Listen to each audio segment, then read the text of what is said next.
Donc, je suis Antoine Rousseau, je suis mathématicien, directeur de recherche à l'INRIA, et je suis un local puisque mon bureau se trouve à quelques centaines de mètres d'ici. Et donc, je voudrais remercier le Collège des Sociétés Savantes de m'avoir invité à ce conseil scientifique et à m'avoir proposé de participer à la réflexion autour de ces sujets absolument passionnants. Donc, cet après-midi, on va avoir 2 tables rondes. Donc vous avez compris, ce matin, on vous a dit qu'on avait eu quelques petits déboires grippaux. Eh bien, on en a un deuxième en ce début d'après-midi en la personne de Manu Reynaud, donc deuxième adjoint de Michael Delafosse, pardon, à la mairie de Montpellier, également en charge du numérique à l'agglo de Montpellier, et donc qui malheureusement est absent et qui vous prie de bien vouloir l'excuser. Il nous a vraiment prévenu au dernier moment, il n'était pas bien.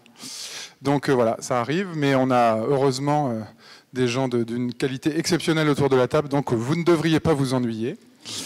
Donc cet après-midi, nous allons continuer finalement, puisque je le disais tout à l'heure en remarque dans une de mes questions, on va continuer le débat autour de la recherche sur commande.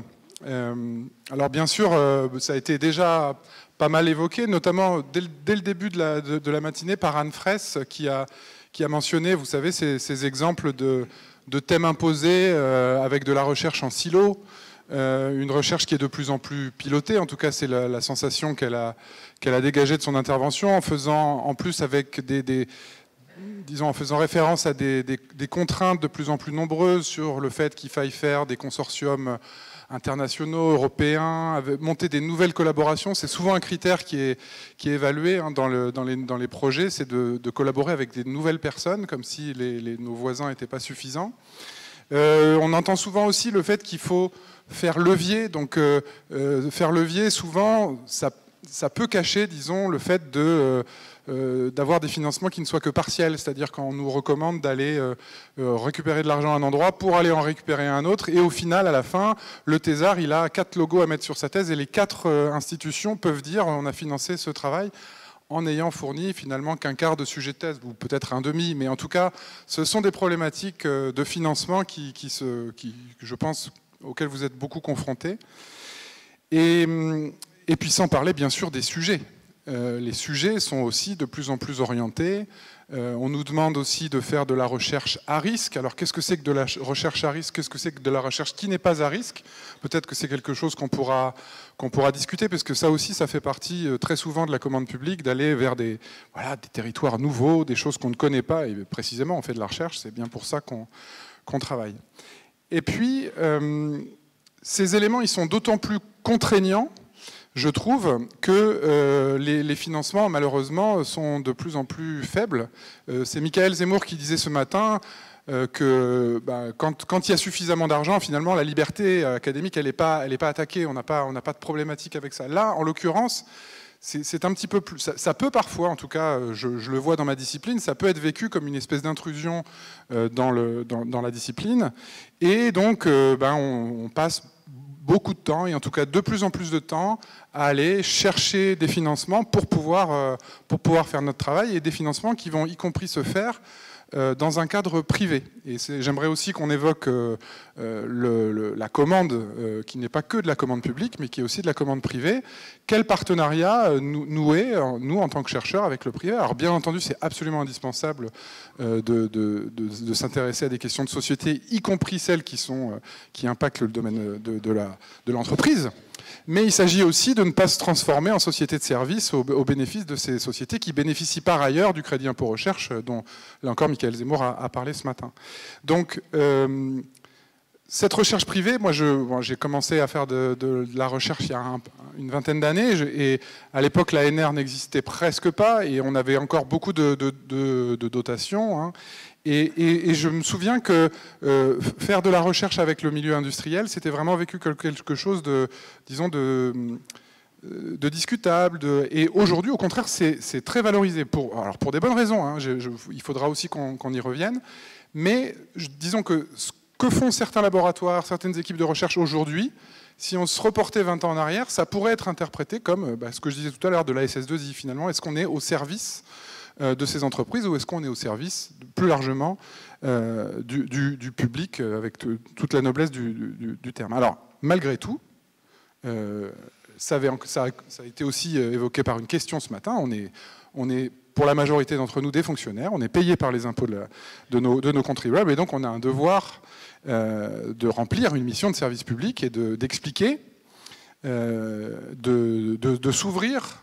Ça, c'est Bernadette Bensaud-Vincent ce matin qui opposait un petit peu la notion d'ouverture et de vulgarisation scientifique en disant c'est important d'aller contribuer à la façon dont les problèmes sont posés et pas seulement d'aller porter la bonne parole, hein, j'interprète un petit peu ce qu'elle disait ce matin, mais en faisant de la vulgarisation ou de la médiation scientifique. Pour autant, je pense que ces questions-là sont très importantes. Alors pour tout un tas de raisons. D'abord parce qu'encore une fois, je crois qu'on a un devoir d'explication, de transmission auprès de toutes les populations, pas seulement chez nos étudiants, mais aussi envers le grand public. Également parce qu'on a un devoir d'attractivité envers un certain nombre de populations. Alors on a évoqué les femmes ce matin et c'est particulièrement problématique dans ma discipline et dans la discipline d'Alexis en informatique. On en discutera sans doute tout à l'heure, mais voilà, on a aussi besoin d'aller montrer que ces métiers-là sont attractifs pour toutes les populations, pas seulement les garçons, fils de profs qui vivent dans les centres urbains. Et puis en même temps, j'aimerais aussi qu'on discute d'une autre recherche sur commande, qui est vraiment de la commande publique au sens société du terme, qui est la recherche participative. Et là encore, je pense qu'on pourra en discuter. Donc Manu Reynaud, s'il était intervenu, aurait parlé de l'expérience d'un groupe de citoyens pour le climat, mais à l'échelle de la ville de Montpellier, donc qui a travaillé un petit peu comme ce qui s'est passé à l'échelle nationale, peut-être avec un peu plus d'interaction entre les politiques et le groupe citoyen ici à Montpellier. Et puis je pense qu'Alexis aussi, tu pourras nous parler de recherche participative autour de PlanteNet, donc cette application dont tu parleras sans doute tout à l'heure, qui permet à la fois à tout un chacun de savoir de quelle plante on est en train d'observer dans la nature, mais qui pose aussi des vraies questions de recherche en faisant remonter des données, en faisant par exemple une analyse de la migration de certaines variétés à l'occasion du dérèglement climatique, etc., etc. Donc voilà. Et comment on peut co-construire, nourrir cette recherche sans que les chercheurs et les chercheuses ne fassent rentrer dans des appels à projets des questions qui viennent des citoyens. Vous voyez ce que je veux dire? C'est-à-dire qu'il faut vraiment, et c'est encore une fois ce que disait Bernadette ce matin, co-construire le truc et faire en sorte que d'une part, il y ait une vraie recherche à faire, il y ait des vraies questions scientifiques à traiter, mais que ce ne soit pas détourné pour aller répondre à des questions qui auraient été mal formulées en fait, d'une certaine façon. Voilà. Donc moi j'aimerais si vous le voulez bien, tous les trois, qu'on s'attaque un petit peu à ces questions-là, enfin en tout cas à certaines d'entre elles, hein, on n'est pas obligé de tout couvrir. Évidemment, on prendra des questions, comme tout à l'heure, hein, on va faire à peu près 3 petites interventions d'un quart d'heure, et ensuite on ouvrira les questions avec la salle et avec tous ceux qui le souhaiteront. Donc, pour discuter de tout ça, nous avons Léo Stamboul, donc, qui est maître de conférence ici à Montpellier, à l'Université Montpellier, Paul Valéry, maître de conférence en littérature française, c'est bien ça. Valérie Masson-Delmotte, donc, qui est paléoclimatologue, directrice de recherche au CEA, qui a coprésidé le groupe numéro 1 du GIEC jusqu'à 2023, voilà, et qui est également membre de l'Académie des sciences depuis peu. Bravo. Alors aujourd'hui, nous aurons 3 représentantes de l'Académie des sciences parmi les invités, et il ne faut pas vous dire que c'est représentatif de la parité qu'il peut y avoir à l'Académie. Hein. Voilà. Et puis Alexis Joly, donc, qui est directeur de recherche INRIA, donc en informatique et particulièrement en intelligence artificielle, et qui est l'un des porteurs du projet PlanteNet que j'ai évoqué tout à l'heure. Donc on va commencer avec Léo, qui va nous parler de littérature et de la commande politique dans ce cadre-là. Merci beaucoup. Hein. Ça va pour le son? Donc merci Antoine, je remercie chaleureusement les organisateurs et notamment les organisatrices et notamment Florence Marc qui a permis de faire une petite place à la question de la recherche en LLA, donc lettres, langue, art. Et j'ai un peu la conscience, hein, quand tu faisais la présentation, que je vais aborder une discipline qui est un peu à la marge parmi le panel, hein, de collègues spécialistes. Et donc je vais me contenter de parler ici de ma petite spécialité, à savoir la littérature française du XVIIe siècle. Et je commence par une petite anecdote quand le pouvoir politique croise la littérature française du XVIIe siècle. Entre 2006 et 2008, Nicolas Sarkozy répète à l'envi la même petite histoire devant les médias, vous la connaissez sans doute. Je vous lis un court extrait où il évoque la littérature française du XVIIe siècle et une œuvre éminemment connue. Citation. « L'autre jour, je m'amusais, on s'amuse comme on peut, à regarder le programme du concours d'attaché d'administration. Un sadique ou un imbécile, choisissez, avait mis dans le programme d'interroger les concurrents sur la princesse de Clèves. Je ne sais pas si cela vous est souvent arrivé de demander à la guichetière ce qu'elle pensait de la princesse de Clèves. Imaginez un peu le spectacle. » Alors, en avril 2008, devenu président, il reprend la même histoire pour justifier la réforme des concours administratifs et il explique qu'il faut pouvoir avancer dans la fonction publique, je cite, « sans passer de concours ou faire réciter par cœur la princesse de Clèves ». Alors, les propos calculés et répétés de Nicolas Sarkozy, il les a répétés 6 ou 7 fois, sont en quelque sorte, enfin, c'est comme ça que je le lis, une décommande. C'est comme ça que je me relie à la thématique de la table ronde, une décommande, il faut arrêter de mettre la princesse de Clèves au concours, sous-entendu, ça ne sert à rien. Et je rejoins les propos de la présidente de l'université Paul Valéry ce matin, à quoi ça sert, c'est la grande question qu'on nous pose tout le temps. Alors, sans aucun doute, les épreuves de culture générale au concours d'administration sont problématiques, sans aucun doute. Mais Nicolas Sarkozy ne parlait pas directement de cela. Il identifiait la culture générale à une œuvre littéraire du XVIIe siècle et les épreuves de culture générale à de l'apprentissage par cœur. Il réduit donc le problème du rapport aux œuvres classiques, entre guillemets, et il lui assigne un mode de transmission unique. Le patrimoine ne se transmettrait que par cœur, comme un objet froid à conserver. Cette façon qu'a le politique de déterminer l'extension et les usages de la littérature ancienne dans la sphère publique n'est pas seulement due à un regard de non-spécialistes. Alors, en fait, c'est le problème aussi avec les lettres, langues, arts, c'est que tout le monde a toujours un avis sur la littérature. Comme un peu naguère, tout le monde avait un avis sur la pandémie et les virus. Tout le monde a un avis sur la littérature, tout le monde le partage.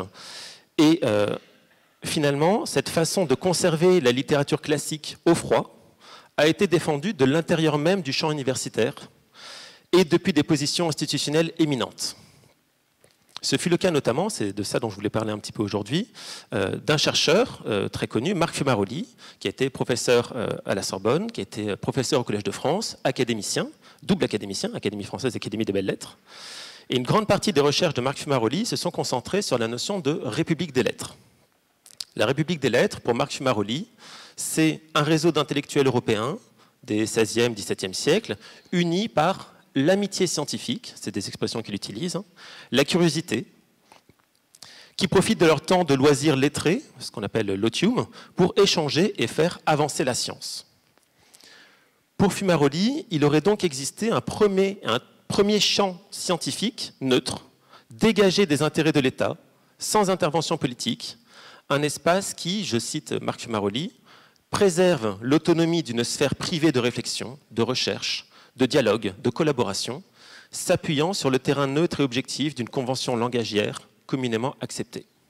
Donc, ce que définissait Marc Fumaroli comme étant l'idéal de la communauté des chercheurs, c'est l'idéal de l'académie. Un espace préservé de l'autonomie d'une sphère privée de réflexion, de recherche, de dialogue. Alors, quand on regarde bien les propos de Marc Fumaroli, on constate qu'il défend l'idée que ces objets de recherche, à savoir la République des lettres, le monde académique du XVIIe siècle, la littérature française dite classique, ces objets-là seraient neutres et dépolitisés. Et il se présente lui-même comme un chercheur lettré, en dialogue, neutre et dépolitisé. Alors, si on regarde d'un peu plus près, on peut en conclure qu'en réalité, il projette son habitus d'académicien sur son corpus de recherche. Et qu'en réalité, ici, le chercheur fait quelque chose à l'objet qu'il étudie. Et donc, se pensant lui-même un neutre, désintéressé, dépolitisé, il analyse le comportement de scientifiques du XVIe et XVIIe siècle, neutre, dépolitisé. Alors, quand on regarde les textes de Marc Fumaroli, on constate que le fantasme de la neutralité de la littérature du XVIIe siècle va plus loin, puisqu'il prétend que cette neutralité est permise grâce à une langue, je cite, neutre et objective. c'est cette fameuse langue du XVIIe siècle, la langue épurée par le bon usage, la langue polissée par le dictionnaire de l'Académie. Donc il y aurait une langue épurée, parfaite, pour une communauté idéale, et ce serait la langue aussi utilisée par ces scientifiques neutres. Alors d'ailleurs, pour l'anecdote, Marc Fumaroli s'est félicité de l'opposition de certains académiciens, donc de l'Académie française, à la, je cite, « féminisation démagogique et subjectiviste des noms de fonctions en français, l'auteur re, la ministre, contraire au système objectif de la langue ». Donc, il parle du système objectif de la langue en dépit des grammairiens. Les grammairiens pourraient rappeler que le neutre en français est une vue de l'esprit. Et il suppose que la langue française est neutre et que c'est cette neutralité de la langue qui permet la neutralité aussi des échanges entre les savants. Donc, ce petit parcours pour dire que la neutralité du chercheur, ici en l'occurrence d'un académicien et de quelqu'un qui a fait école dans les études littéraires du XVIIe siècle, la neutralité du chercheur, elle va de pair avec un imaginaire de la neutralité de la littérature classique, cette littérature classique qui traverse le temps et qu'on enseigne encore, et va de pair avec la neutralité supposée de la langue classique, une langue idéale pour une communauté de chercheurs idéalisés. Alors, pour défendre cet idéal, Marc Fumaroli et de nombreux chercheurs derrière lui, ses élèves, les élèves de ses élèves, et encore aujourd'hui, s'en prend à l'usage des sciences sociales dans la recherche en littérature. Donc, ça interroge la question de LLA, SHS, quand les sciences sociales analysent le patrimoine littéraire et artistique. Et Marc Fumaroli dénonçait notamment le recours à la sociologie, qui inventerait des intérêts et des calculs, là où la littérature patrimoniale serait désintéressée, mue seulement par la beauté du geste ou l'amour de la science. Et donc, Marc Fumaroli va défendre la culture contre, je cite, les industries culturelles. Il va défendre la, je cite, vie de l'esprit contre la vie sociale. Et il va mettre très fortement en avant la fonction de transmission des études littéraires. La recherche en littérature servirait d'abord une fonction de transmission du patrimoine littéraire. Donc il faudrait transmettre un patrimoine, ça serait la mission qu'on nous demanderait finalement, que les pouvoirs publics nous demanderaient en faisant de la recherche en littérature ancienne, il faudrait transmettre un patrimoine, et les institutions seraient garantes de la bonne constitution et la bonne composition de ce patrimoine. Donc ça renvoie à toute la question justement des quelles œuvres on met au concours, quelles œuvres on met au bac, quelles œuvres on fait lire aux jeunes et quel nom de rue on donne, etc. Alors, la recherche en sciences humaines et sociales, en SHS, appliquée à la littérature, et notamment à la littérature classique du XVIIe siècle, montre, depuis quand même assez longtemps, beaucoup de collègues l'ont fait, ce travail, qu'il n'y a pas eu de vraie autonomie, mais des relations complexes, chez ces savants du XVIIe siècle, des relations complexes de dépendance, d'intérêt, d'instrumentalisation des belles lettres et des lettrés de l'époque. Cette recherche souligne la dimension idéologique d'une littérature qui, dès le XVIIe siècle, se pense et se présente comme dépolitisée, désengagée, sanctuarisée, classique. Et notre discipline, les études littéraires, on hérite aujourd'hui de cette dimension idéologique qui a été véhiculée par l'objet qu'on étudie. Et parfois, il y a contamination entre l'objet et le chercheur, et l'habitus du chercheur. Donc il faut contester la prétention à la neutralité de l'objet qu'on étudie, qui se présente comme faussement neutre, et dénoncer aussi la fausse neutralité des chercheurs qui la défendent. Alors, un mot de conclusion, justement. J'inviterai aussi à se méfier de la notion de neutralité, comme on en a parlé ce matin. Cette notion de neutralité, parce que neutraliser, c'est un terme des forces de l'ordre. C'est un terme de technique de maintien de l'ordre. Neutraliser, c'est faire disparaître un danger. Et donc, c'est étrange de demander aux chercheurs de se neutraliser. C'est toujours le même phénomène. On veut neutraliser, quitte à faire disparaître aussi, ou à faire taire ceux qui veulent dénoncer le danger. Et donc, c'est toujours un pas de vague qui est omniprésent.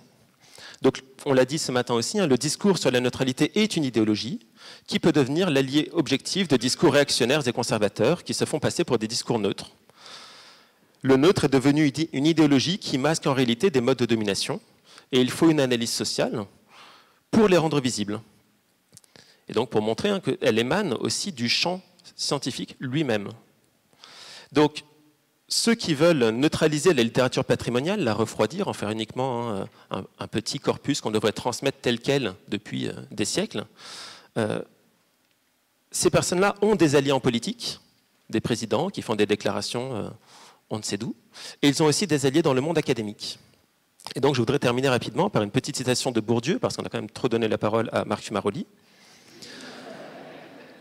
Une des façons de se débarrasser des vérités gênantes est de dire qu'elles ne sont pas scientifiques, ce qui revient à dire qu'elles sont politiques, c'est-à-dire suscitées par l'intérêt, la passion, donc relatives et relativisables.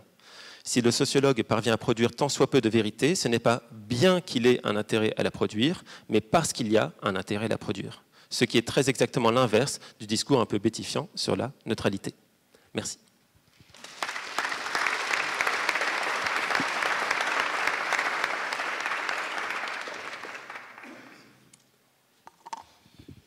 Merci beaucoup. Bon, c'est intéressant cette question de neutralité. Qu'est-ce qu'on peut dire des militants? La racine de militants, qu'est-ce que...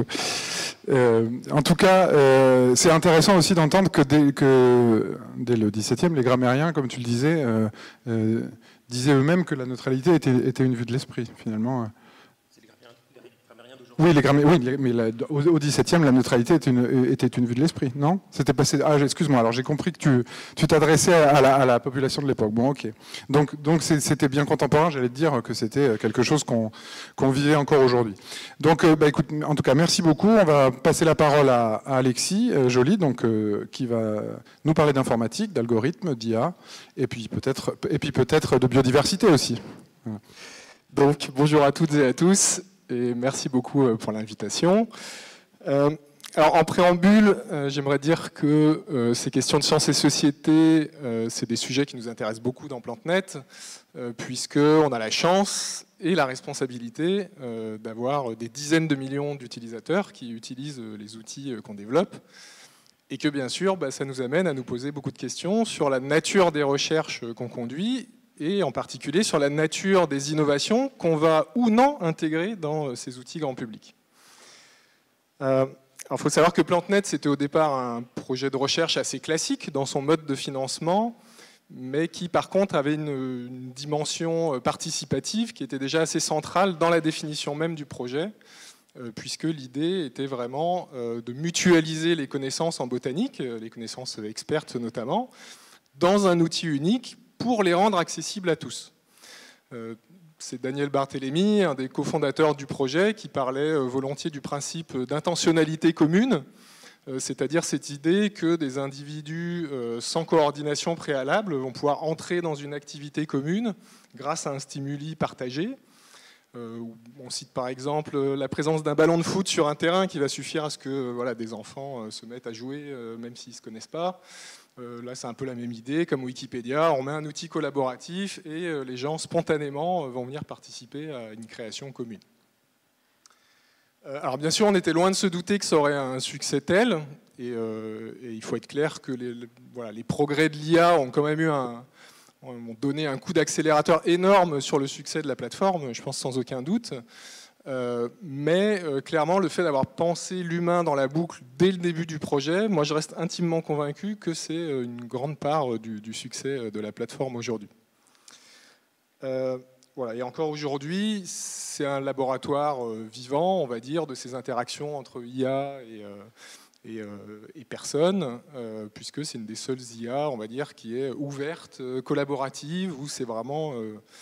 toutes les données sont produites et révisées par la communauté, et donc cette IA elle est entraînée de manière collaborative, on va dire. Voilà, maintenant pour en venir plus directement au sujet de la table ronde, ce qui me semble important, c'est de sortir un peu d'une vision binaire qui opposerait d'une part une recherche top-down, qui serait orientée que par des priorités politiques, économiques, à une vision bottom-up, où le chercheur, érigé en maître du savoir, aurait toute légitimité à définir lui-même ses questions de recherche. Alors sur la première vision top-down, je pense qu'on est à peu près ici tous d'accord sur les risques que ça comporte, en termes de liberté de la recherche et d'appauvrissement des questions fondamentales, des découvertes fondamentales. Mais je voudrais insister aussi sur les problèmes que pose l'approche inverse, et qui sont notamment dus au fait que les chercheurs, on est nous-mêmes des homo economicus, ou au moins des êtres humains, mais en tout cas on a des intérêts qui nous sont propres, et ne serait-ce que nos propres carrières professionnelles. Et à titre d'exemple, c'est un exemple assez emblématique de Jacques Chevalier, qui raconte souvent cette anecdote, donc il y en a peut-être qui l'ont déjà entendu parmi vous. Donc Jacques Chevalier était un anthropologue, mais qui a vécu au Pérou dans les années 70, dans une tribu, pour sa thèse, et donc qui a vécu en parfaite entente pendant 6 mois avec les villageois, jusqu'à ce que certains membres du village commencent à lui reprocher le fait qu'il était en fait venu pour piller leur savoir et s'enrichir sur leur dos. Alors bien sûr, Jacques Chevalier a crié au scandale en disant que sa démarche était purement désintéressée, qu'il était là que pour faire progresser la connaissance. Et puis, des années après, il est revenu en France, il a publié des ouvrages, il a fait toute sa carrière sur cette thématique. Et il a lui-même, au bout d'un moment, reconnu que effectivement, sa visite avait été une forme d'appropriation à sens unique, on va dire, des données de ces personnes, et qu'il n'y avait eu aucun bénéfice en retour pour ces populations. Et donc, maintenant, il a fait de ces questions sens et société un objet de recherche sur lequel il travaille. C'est un des inventeurs du principe de recherche-action participative, notamment, qui vise à intégrer des non-chercheurs dans la démarche scientifique, afin que les connaissances produites soient aussi utiles pour ces populations. Voilà, donc ce qu'il faut, à mon avis, retenir de cette anecdote de Jacques Chevalier, c'est que le chercheur seul n'a pas forcément de légitimité à définir les finalités de ses recherches. On peut lui faire confiance pour définir probablement les questions de recherche fondamentales, mais moins sur quelles sont les applications que ces découvertes pourraient amener. Moi d'ailleurs, dans mon domaine, si on regarde la plupart des papiers scientifiques, en général, la question des applications, c'est 3 lignes au début, vous savez, qui disent que potentiellement ça peut sauver le monde ou des tonnes de vies. Rarement que ça pourrait aussi détruire la planète, ça on ne le dit pas trop en général. Et donc, voilà, ça montre bien qu'il n'y a pas de réflexion de fond sur la question des applications dans les papiers scientifiques. Et donc, en résumé, je pense que si on veut que la recherche ne soit pas complètement déconnectée de la société, c'est important, dès le début d'un projet scientifique, à essayer de réfléchir comment impliquer des non-chercheurs. Alors, il y a plein de manières de les impliquer différemment, ça dépend des disciplines et des projets, bien sûr, mais il faut garder en tête une notion de réciprocité. C'est-à-dire qu'on veut qu'il y ait un retour pour ces personnes qu'on implique et que ça ne soit pas seulement des cobayes ou des capteurs, comme c'est le cas dans la plupart des projets scientifiques. Voilà, donc ces retours, ça peut être des outils, comme dans le cas de PlanteNet, mais ça peut être des choses immatérielles, de la formation, de la création de liens sociaux, ou de donner de la visibilité à leurs problèmes dans les médias ou auprès d'instances de gouvernance, par exemple. Voilà, maintenant j'aimerais aborder concrètement 2 activités très concrètes dans lesquelles je suis impliqué et qui questionnent ces questions de recherche participative, on va dire. Donc la première, c'est le développement d'un nouvel outil qui s'appelle GeoPlanteNet et qui permet de cartographier de manière très fine les espèces végétales à l'échelle de l'Europe, où on peut voir vraiment où est-ce qu'elles sont présentes à 50 mètres près. Voilà. Et donc c'est un outil qui est développé dans le cadre d'un projet européen qui s'appelle Guarden et dont la thématique est la gouvernance de la gestion de la biodiversité. Ça veut dire que l'Europe finance des projets dont l'objectif est de réfléchir à des manières innovantes de prendre des décisions en matière de biodiversité. Il faut savoir que c'est des projets où il y a très peu de candidats. C'est contrairement aux autres projets européens qui sont extrêmement sélectifs. Il n'y a presque personne qui postule à ces projets, probablement parce que personne s'en sent la légitimité, justement. Alors nous, on ne se la sentait pas plus que les autres, mais c'est plutôt un consortium qui s'est monté, qui est venu nous chercher, il y avait PlanteNet, c'était visible. Donc on s'est retrouvés embriqués là-dedans. Et donc c'est intéressant parce que l'Europe n'impose pas qui sont les instances de gouvernance à impliquer. C'est à vous de construire votre consortium. Donc vous construisez des cas d'études et puis autour de chaque cas d'étude, vous essayez de réunir des acteurs avec des intérêts divergents sur la question. Donc des collectivités territoriales, des industriels, des professionnels du tourisme, des associations naturalistes, des citoyens. Et on a ainsi défini comme ça des cas d'études avec des acteurs divergents. Et l'idée est de les mettre autour de la table Alors, pas forcément pour prendre une décision à leur place, ou surtout pas, mais plutôt pour, alors moi dans mon cas, développer des outils qui vont aider à prendre des décisions. Et donc il faut que ces outils restituent le mieux possible toutes les informations dont ces parties divergentes ont besoin en support d'une décision. Donc l'idée est vraiment de structurer, de guider, on en avait parlé un peu dans le débat d'avant, d'essayer de structurer les discussions entre ces partenaires pour les amener à avoir une réflexion de fond commune sur comment régler au mieux et à trouver les meilleurs compromis entre les différents intérêts. Voilà, et donc il y a des questions très concrètes qui sont abordées. Voilà, si je prends l'exemple de GeoPlanteNet, est-ce qu'on va rendre visibles toutes les espèces ou pas au grand public ?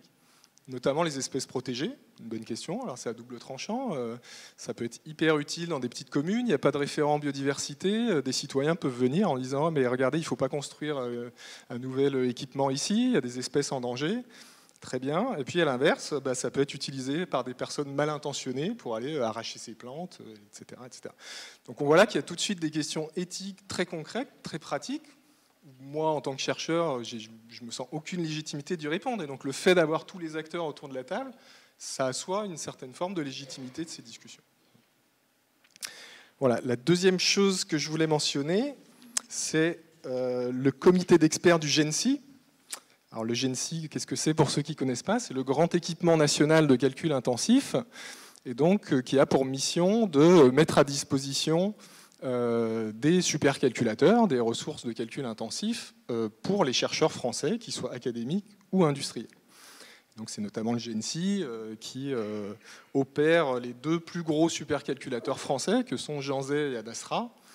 Et c'est sur ces plateformes qu'une part très importante de tous les modèles d'intelligence artificielle qui sont entraînés en France, toutes disciplines confondues, sont entraînés sur ces plateformes. Et donc, moi, je fais partie d'un comité d'experts dont le but est d'évaluer les projets qui demandent des heures sur ces calculateurs, pour savoir qui aura le droit d'avoir des heures ou pas. Et donc, ce qu'on nous demande, c'est de donner une note scientifique et une note technique. Donc, la note scientifique, elle sert à vérifier que c'est de la recherche et qu'il y a un questionnement, une méthodologie, etc. Et puis, la note technique sert plutôt à définir est-ce que les ressources sont en adéquation avec l'objectif scientifique. Mais en aucun cas, on nous demande de juger de la finalité sociétale de ces projets. Donc, par exemple, si je vois passer un projet qui demande 2 millions d'heures pour entraîner un modèle sur des images de produits Amazon, ou un autre projet qui demande 100 000 heures sur les archives juridiques françaises, on me demande juste de juger de la qualité scientifique et technique des projets, et pas du tout de est-ce que je trouve que c'est une bonne idée de travailler là-dessus ou pas. Alors, pour l'instant, il n'y avait pas encore une pression telle qu'il y avait beaucoup de projets refusés, on va dire, mais là, on arrive à un point où il y a tellement de demandes sur ces machines qu'il va sûrement falloir commencer à réfléchir à des arbitrages qui soient beaucoup plus sévères. Et là, pour moi, c'est un exemple typique où il faudrait des non-chercheurs dans ces comités de sélection et d'évaluation pour aussi donner une note du projet sociétal. Alors, je ne dis pas forcément juger du projet, mais au moins dire il y a une réflexion, s'il y a un projet, etc. Et des non-citoyens pourraient donner aussi une note sociétale sur ce type de décision. Alors, ça pose bien sûr la question de la composition de ce genre de comité, mais c'est des choses qui se pratiquent déjà. Au comité économique, social et environnemental, par exemple, il y a des représentants des différents corps, que ce soit les syndicats, les patronats, les étudiants, etc., etc. Donc, on sait faire ce genre de choses. Et donc, voilà, c'est à mon avis des choses où, concrètement, où on pourrait avancer sur ces histoires de représentativité et de lien avec la société. Donc, c'est pas forcément d'y répondre à très haut niveau. Et si je veux résumer mon propos, c'est de se dire que à l'échelle d'un chercheur, on peut réfléchir à impliquer des non-chercheurs dans ces projets sans forcément tout de suite en avoir une vision très haut niveau, mais juste le fait d'avoir des non-chercheurs qui, bien sûr, ont un lien avec ce sur quoi on travaille, c'est déjà une première manière d'avoir des échanges. Voilà. Merci.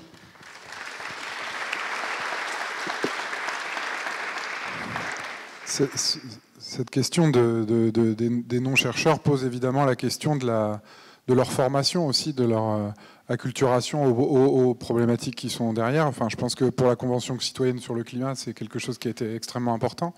Et même si, à la fin, les résultats ne sont pas forcément très probants en termes disons transfert de cette convention vers des politiques environnementales, etc. On pourra en discuter encore, mais au moins il y a eu cette partie, il y a plein de gens qui sont repartis en ayant appris plein de choses, voilà, et puis travailler avec des chercheurs. Voilà. Donc c'est aussi un des aspects qui sont importants, encore une fois, dans cette co-construction. Il faut qu'il y ait des échanges, mais tu as bien fait d'insister sur le côté, sur l'autre versant, avec cette histoire de Jacques Chevalier. Il est toujours en activité ? Alors, il est à la retraite, mais il fait encore des interventions. Il intervient encore régulièrement dans certains colloques. Ok. Mais en tout cas, voilà, ça illustre bien ce que je disais au début, c'est-à-dire le fait que les chercheurs ne doivent pas se servir des problématiques citoyennes pour aller nourrir des questions de recherche que par ailleurs ils auraient envie de traiter, par exemple. Et tu parlais de la carrière ou de l'intérêt, quel qu'il soit, du chercheur ou de la chercheuse. Bah, c'est sûr que c'est quelque chose qu'il faut essayer de débiaiser le plus possible. Valérie. Donc Valérie Masson-Delmotte, qui va nous parler du GIEC, peut-être. Oui, en fait, un regard que je porte sur ces questions, qui est celui de mon parcours professionnel, donc en sciences du climat. Et donc le sujet de la table ronde, c'est une recherche sur commande. Et la première fois où vraiment j'ai pris la mesure de cette dimension-là, c'est quand j'avais fait partie du Conseil stratégique de la recherche, il y a longtemps, je pense une quinzaine d'années. Et donc on nous avait demandé de réfléchir par rapport à une stratégie française de recherche. Et puis le groupe de scientifiques qui était réuni avait fait un texte très clair soulignant l'importance d'une recherche libre en fait, sur appel blanc, une recommandation sur la part des financements de la recherche qui devait être allouée sur ce côté-là. Et ce qui était intéressant, c'est que notre avis avait été dilué dans la page de mémoire 125 d'un document de 200 pages, de sorte à finalement presque le rendre inaudible. Et à l'époque, la stratégie française de recherche consistait à plaquer le cadre Horizon 2020 de mémoire. Et puis en réalité, tous les gros investissements publics en termes de recherche, on va dire biomédicale, ou en termes de très grandes infrastructures de recherche, n'apparaissaient pas dans l'espace des réflexions qu'on nous suggérait de mener.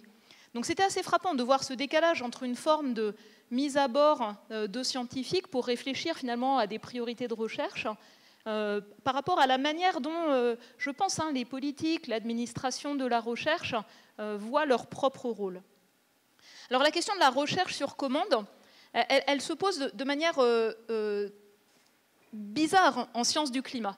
Parce que finalement, les sciences du climat, elles ont été construites comme une recherche nourrie par la curiosité. Et cette recherche nourrie par la curiosité, les progrès aussi des techniques, des méthodes, elle a amené à des ruptures dans la manière dont nous nous percevons.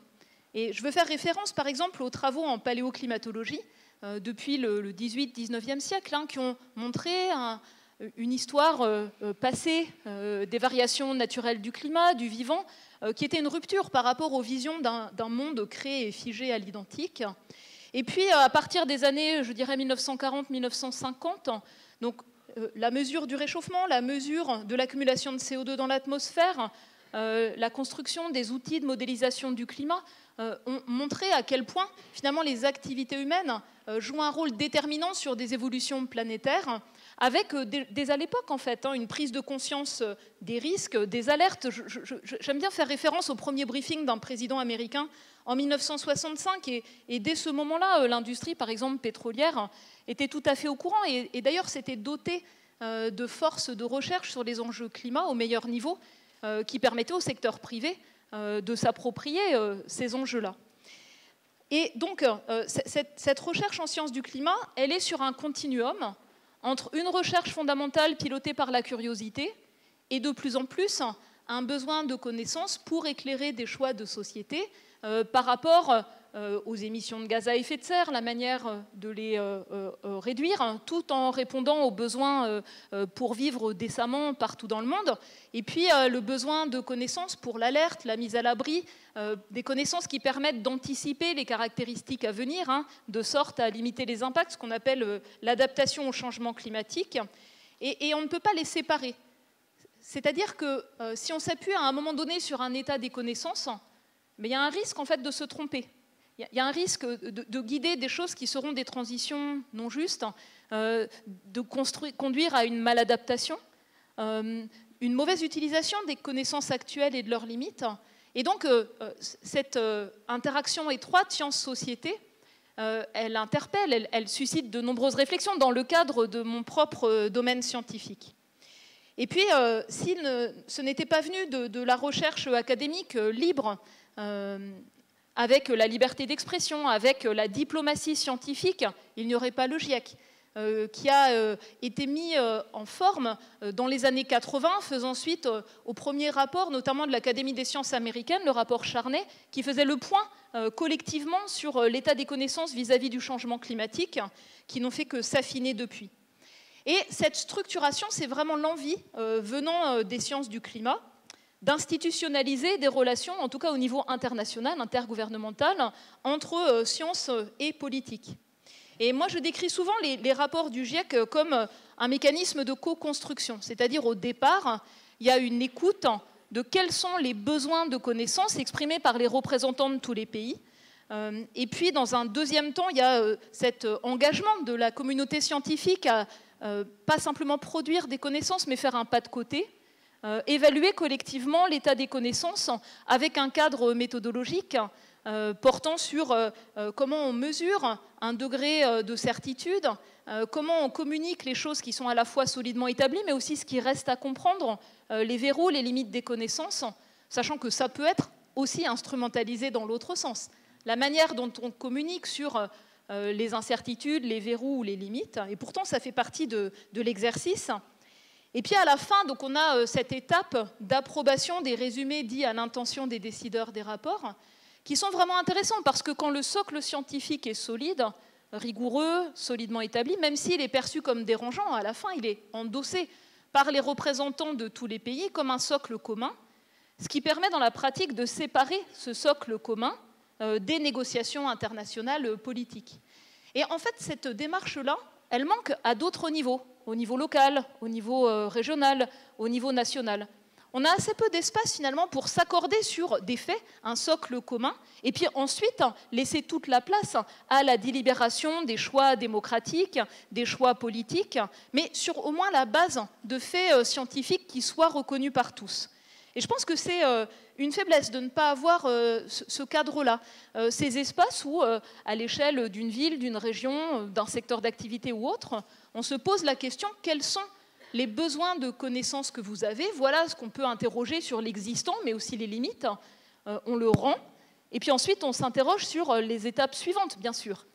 Et je pense que c'est pour ça qu'on fait face aujourd'hui, d'ailleurs, à des enjeux vraiment profonds démocratiques sur la relation entre science et société, par rapport à cette faiblesse, finalement, de l'articulation entre l'évaluation des connaissances dans un cadre rigoureux, partagé, les faits qu'on peut partager avec la société, la démarche qui le sous-tend, et puis séparer cette dimension de constat scientifique des espaces de délibération démocratique. La deuxième chose que je voulais partager, c'est bien sûr le retour d'expérience sur ces rapports du GIEC. Si on regarde 15 ans en arrière, j'aime bien 15 ans en arrière, après la conférence de Copenhague sur le climat, la COP15, et un moment justement de grande inquiétude sur la capacité à coopérer au niveau international par rapport à une action sur le climat, ne serait-ce que se donner un cadre collectif. Et puis cette année, donc 10 ans après la mise en œuvre de l'accord de Paris, des enjeux qui sont encore plus complexes, avant la prochaine COP30 qui aura lieu au Brésil. Et si je regarde l'état des connaissances qui étaient rendues à la société, il y a deux choses qui me frappent. C'est qu'il y a 15-16 ans, par rapport à la situation d'aujourd'hui, beaucoup de choses étaient anticipées correctement en fait. On est sur des sciences matures qui s'affinent, beaucoup de choses restent robustes. Mais je pense qu'on avait, sur la base des connaissances de l'époque, sous-estimé l'aggravation rapide des impacts du changement climatique, qui était perçu comme quelque chose qui concernerait les régions les plus fragiles, les générations futures. Alors, ça nous dit une chose profonde. Pourquoi est-ce qu'on n'est pas capable, lucidement, de regarder les vulnérabilités? Les vulnérabilités des écosystèmes marins, des coraux, les vulnérabilités de nos forêts qui se dégradent, les vulnérabilités de nos sociétés. Pourquoi, politiquement, c'est très difficile de porter un regard ouvert par rapport aux vulnérabilités qui sont toujours là, même dans les pays les plus riches, même dans les communautés les plus riches. Et je pense que ce regard, qui est porté, il n'est pas déconnecté de la manière dont les politiques publiques sont conçues et mises en œuvre. Deuxième chose qui avait été sous-estimée, finalement, sur la base d'un certain nombre d'avancées étudiées, d'avancées de rupture technologique, d'avancées de politiques publiques et leur efficacité, la lutte contre la déforestation, la capacité à produire de l'électricité décarbonée abordable, les gains d'efficacité énergétique, je donne que ces exemples-là, mais on peut aussi parler d'une forme de sobriété par rapport aux pertes et au gaspillage, ou d'autres exemples. Et en fait, il y a 15-16 ans par rapport à aujourd'hui, on a aussi sous-estimé finalement la capacité à réduire collectivement, rapidement, les émissions de gaz à effet de serre. On sait maintenant qu'il y a un potentiel qui est important. Et donc ces deux aspects que j'esquissais tout à l'heure, c'est-à-dire la capacité à suivre l'aggravation des impacts, et d'autre part, la capacité à suivre les leviers d'action qui sont disponibles, c'est difficile de les mettre en œuvre, mais en tout cas, les leviers d'action, ils sont disponibles maintenant. Eh bien, cela fait l'objet, dans les deux cas, d'une obstruction majeure. Lors de chaque événement extrême, à fort impact, on a un foisonnement de désinformation. Un événement extrême suscite, bien sûr, un sentiment d'incertitude, d'insécurité. Et ça rend les sociétés, les groupes humains très vulnérables par rapport à la fois cette désinformation, ça conduit à la recherche de discours rassurants, simplistes, sécuritaires, et ça construit à l'ensemble des procédés qu'on connaît depuis longtemps de boucs émissaires. Et ce qui est nouveau, c'est que maintenant, la protection de l'environnement, même les sciences du climat, de l'environnement, des écosystèmes, de la biodiversité, voire les sciences humaines et sociales qui regardent les injustices, deviennent des boucs émissaires. Ça doit nous interroger profondément. Et puis, d'autre part, par rapport à la capacité à réduire massivement les émissions de gaz à effet de serre, qu'est-ce qu'on voit? On voit une obstruction construite, une obstruction pensée, qui utilise des méthodes de relations publiques, qui vise en fait à saper la crédibilité de la capacité à agir et qui vise à conduire à une forme de renoncement, de fatalisme. Ça laisse beaucoup de place aux discours d'inaction, et on les a même entendus ici, ces discours d'inaction. Ils sont présents partout. La science est sacrée. Nous ne représentons qu'un pouillème des émissions de gaz à effet de serre. C'est plus important dans d'autres secteurs d'activité. Ce serait tellement injuste de mettre en œuvre une action résolue par rapport au changement climatique sans regarder les injustices d'un climat qui se réchauffe. Et donc on est tous traversés, communauté scientifique comme tout le reste de la société, par rapport à ces ambivalences, par rapport à ces discours d'inaction, et qu'on doit rendre visibles, qu'on doit comprendre, comme on doit comprendre les méthodes mises en œuvre pour construire des obstacles, des barrières, par rapport à cette obstruction qui n'est pas spontanée, qui est organisée, qui vise à saper les processus de délibération. Alors, saper les processus de délibération, c'est aussi ce qu'a souligné d'ailleurs le Haut Conseil pour le climat, donc qui est une autre forme d'interface sciences et société, dont la mission est différente, puisqu'il ne s'agit pas en fait d'être neutre, comme le GIEC doit l'être, puisqu'il ne doit pas faire de recommandations. Le GIEC, il fonctionne à grande maille, l'échelle de grandes régions, de grands secteurs, sans aller regarder ce qui se passe dans un pays donné ou dans un contexte hors étude de cas. Donc là, il s'agit, comme dans d'autres institutions équivalentes, d'aller regarder les objectifs, les stratégies, leur mise en œuvre en France par rapport à l'action vis-à-vis du changement climatique, mais toujours en s'appuyant sur des éléments de connaissances scientifiques, factuels, objectifs. Et ce qui est frappant, sur, par exemple, la programmation actuelle vis-à-vis de l'action pour le climat, le plan national d'adaptation au changement climatique, la programmation pluriannuelle de l'énergie, la stratégie nationale bas carbone, c'est que ça ne fait pas l'objet de délibération dans la société. Ça ne passe même pas dans le cadre, malgré la loi, de délibération à l'Assemblée nationale, au Sénat, au Parlement. Ça ne fait pas l'objet de discussions au moment d'étapes d'élection, par exemple. Et pour moi, c'est quelque chose qui est extrêmement préoccupant, c'est-à-dire qu'il y a une construction finalement collective, sociale, que l'action pour le climat, ça relève d'approches administrato-technocratiques, pas de choix profond de société, sans délibération citoyenne, où ça relève uniquement de la morale personnelle et pas de l'organisation collective de la société dans son ensemble. Et donc ces aspects-là m'interrogent par rapport à notre rôle comme scientifiques produisant des connaissances, la manière dont ces connaissances sont utilisées par rapport fondamentalement finalement à cette vie démocratique dont nous faisons part, dont nous faisons partie, avec ce sentiment pour moi de responsabilité très forte par rapport au fait que nous sommes financés comme la recherche publique, finalement par de l'argent public, les impôts payés par les entreprises, les citoyens. Donc il y a ce devoir de rendre compte, mais finalement sur les enjeux liés au changement climatique, ça échappe à une forme de délibération qui, je pense, sape aussi les relations de confiance entre science et société. J'ai oublié de mentionner aussi un point qui me semble vraiment important, c'est les approches qui sont en silo. Et donc, quand on s'interroge en sciences du climat, on va travailler sur le fonctionnement du climat, on va travailler sur ce qu'on peut apporter pour éclairer des stratégies de réduction d'émissions de gaz à effet de serre d'un point de vue de la physique du climat, du cycle du carbone. Quand on travaille sur les questions d'adaptation, on va s'interroger sur les services climatiques. Comment est-ce qu'on construit avec la société une information qui puisse être utile, pertinente? Mais on ne s'interroge pas toujours sur avec qui on construit ces connaissances, pourquoi, avec qui on ne les construit pas.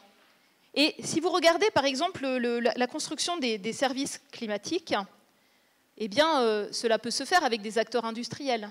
Cela peut se faire en lien avec, par exemple, les recherches sur le système énergétique français, avec RTE. Cela se fait beaucoup moins avec les personnes qui sont dans des situations d'exclusion ou de pauvreté. Cela se fait beaucoup moins dans les territoires qui sont les plus vulnérables, par exemple. Et donc, on a aussi cet enjeu de s'interroger sur la manière dont on produit ces connaissances. On les avance comme étant pour la société, mais quelle société? Avec qui? De quelle manière? Et donc ce sont des enjeux fondamentalement démocratiques, de participation plus large à l'élaboration de la production de connaissances. Cela pose aussi, bien sûr, de multiples questions éthiques qu'on examine en fait dans l'Institut Pierre-Simon Laplace où je travaille collectivement. L'éthique de la recherche, l'éthique aussi de l'éco-responsabilité. Comme beaucoup d'autres, nous, notre recherche, elle a un fort impact. L'empreinte carbone d'un chercheur, d'un personnel dans un labo de sciences du climat, c'est 8 à 10 tonnes de gaz à effet de serre par personne et par an. On délibère.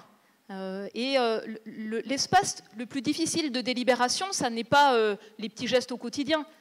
C'est l'interrogation, la capacité à s'interroger collectivement sur les choix, les priorités. Et on manque de cadre. Et tout à l'heure, ça n'a pas été cité, mais je voulais faire référence à la tribune de Tamara Benari sur le besoin de conventions citoyennes collectives, de conventions scientifiques, pour collectivement être capable de réfléchir aux objets de recherche, à la manière de le mettre en œuvre, au-delà de la simple mesure de l'empreinte carbone au quotidien. Ces espaces-là, ils sont pour moi extrêmement importants pour pouvoir réfléchir collectivement de manière responsable. Et pourquoi est-ce que c'est si important? Pourquoi est-ce que c'est si important de le faire, nous, à notre place? Il y a eu un rôle d'alerte, il y a un rôle de connaissance pour appuyer les transformations de société, pour les éclairer à notre place de scientifiques, pas en se substituant aux choix de société. Mais si nous-mêmes, avec notre rationalité, avec les connaissances que l'on a sur les risques, on n'est pas capable d'engager des actions transformatrices, qui le pourra? Franchement, qui le pourra? Et puis la dernière chose que je voulais partager sur la réflexion par rapport à la recherche sur commande et au rôle des conventions citoyennes, c'est ce retour d'expérience suivant. Il y a quelques années, j'étais invitée à une table ronde dans le cadre des rencontres économiques du plateau de l'Arbois, je crois que c'est le nom exact, avec des dirigeants d'entreprises. J'arrive, alors c'était en mode confinement, donc c'était pas en mode public. Ces personnes ne me connaissaient pas et je les écoute discuter. Et ce qui ressortait, c'était une très grande inquiétude par rapport à la Convention citoyenne pour le climat. Je résume les propos que j'ai entendus. Si on prend des citoyens lambda et qu'ils s'approprient les connaissances en sciences du climat, en fait, très vite, ils deviennent des Khmers verts, je cite.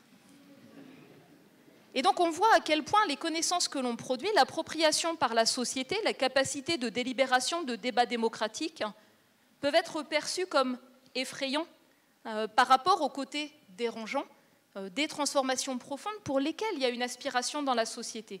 L'attachement à ce qu'on veut préserver et transmettre, l'attachement aux conditions de vie des plus jeunes d'aujourd'hui. Cela, en fait, est très profond parmi beaucoup de nos concitoyens quand on leur donne la chance de pouvoir s'approprier ces enjeux, en délibérer, et au-delà, en fait, de leurs convictions politiques ou spirituelles ou de leur parcours personnel. On a, en fait, des points communs, et par ailleurs, donc ces responsables d'entreprise dans différents secteurs d'activité, une fois que les micros étaient ouverts et qu'on était dans cette table ronde, un peu comme maintenant, c'était spectaculaire de voir à quel point ils arrivaient à exprimer la stratégie RSE de leur entreprise, à quel point ils s'appuyaient sur les éléments de connaissances scientifiques. Et donc on voit aussi en fait les formes de science washing qui sont très présents et qui sont redoutables. C'est pour ça que tout à l'heure, dans la question que je posais, c'est comment est-ce que nous, comme société savante, héritage des Lumières, d'une relation science et société qui est la science pour les droits humains, pour l'avancement de la société avec un regard humaniste. Comment est-ce qu'on se positionne quand on voit monter ces formes d'obscurantisme technophile, c'est-à-dire qui ne prennent que les fruits de la démarche scientifique à vocation utilitariste dans le maintien du statu quo, voire pour renforcer certaines dimensions de pouvoir, en fait, et rejettent les fondements scientifiques de notre compréhension, ne serait-ce que de nos atteintes à l'environnement, aux écosystèmes dont nous dépendons au niveau planétaire. Voilà, donc science sur commande, ou recherche sur commande. Pour qui?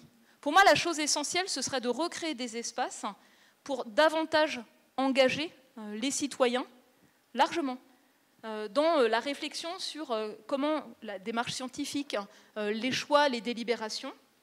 Et je fais écho par rapport aux questions éthiques, aux sciences citoyennes, au travail actuel du comité d'éthique en commun dont je fais partie, sur les sciences et recherches participatives ou citoyennes, selon la région du monde dans laquelle on s'exprime. Ce ne sont pas les mêmes termes, et c'est intéressant, ce choix de termes. Et je veux terminer en soulignant à quel point la liberté académique, la liberté d'expression, la liberté d'esprit critique, c'est un fondement de la vie démocratique. C'est un fondement de la vie démocratique, et ne serait-ce que par rapport à l'action pour le climat, là où on a des autorités indépendantes qui évaluent l'efficacité de l'action publique, ça marche mieux, tout simplement. Et la deuxième chose, c'est à quel point, finalement, le droit à la science, le droit à délibérer, à participer, c'est aussi un droit humain fondamental. Et je trouve qu'on ne le met pas suffisamment en œuvre dans la vie quotidienne. Et le dernier point que je voulais partager, c'est une vraie inquiétude sur ce qu'on appelle communication scientifique. Une vraie inquiétude. Je pense qu'on est complètement hors sol. On applique des méthodes, finalement quasiment de publicité, pour communiquer sur chaque étude, chaque projet financé, chaque travail.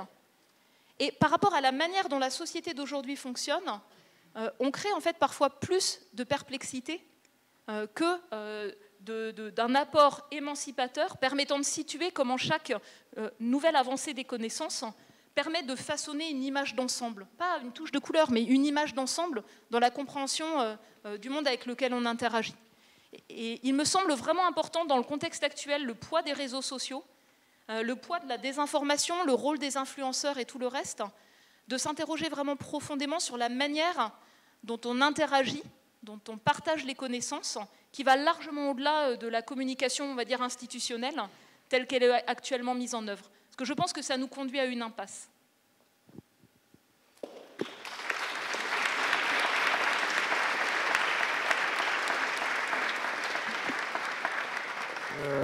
En fait, on a beaucoup parlé de démocratie dans ces trois interventions. Moi, j'aimerais que... Donc, à votre manière, tous les trois, vous avez interrogé la façon dont on pouvait impliquer les citoyens et l'ensemble de la société dans la construction des recherches, l'évaluation, la définition des objectifs, etc.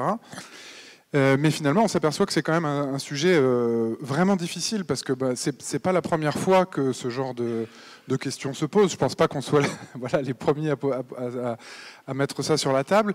Et je veux dire, les raisons pour lesquelles on fait depuis peut-être une vingtaine d'années beaucoup de médiation scientifique sont au départ des bonnes raisons. Peut-être qu'on ne le fait pas bien, et je suis d'accord qu'il y a peut-être trop d'arguments, disons, commerciaux ou en tout cas marketing, des outils qui sont utilisés pour aller faire de la publicité sur nos recherches. On a même maintenant des critères dans les projets, que ce soit à l'ANR ou ailleurs, où on doit intégrer une partie de médiation scientifique. Mais encore une fois, je pense que ces choses-là sont faites, enfin, j'ai l'impression que c'est plutôt fait pour des bonnes raisons, pour aller justement aller sur le territoire démocratique et puis faire en sorte que ces projets, ces recherches, elles soient accessibles à de plus en plus de monde et de la façon la plus, encore une fois, la plus démocratique possible. Alors, quel verrou, qu'est-ce que vous voyez pour donc Alexis, tu as parlé de réciprocité par exemple. Est-ce que c'est quelque chose qu'on peut mettre en place systématiquement? Quel mécanisme on pourrait mettre en œuvre pour véritablement garantir à la fois donc de correctement co-construire ces questions et puis de rassurer. Valérie, tu as évoqué la peur des Khmers verts, finalement. Non, mais les gens, quand on va discuter, ont peut-être peur d'être manipulés, finalement. Et alors, comment on peut garantir le fait que, voilà, on est autour de la table pour essayer de vraiment construire quelque chose de commun et pas dans l'intérêt de telle ou telle recherche ou tel processus.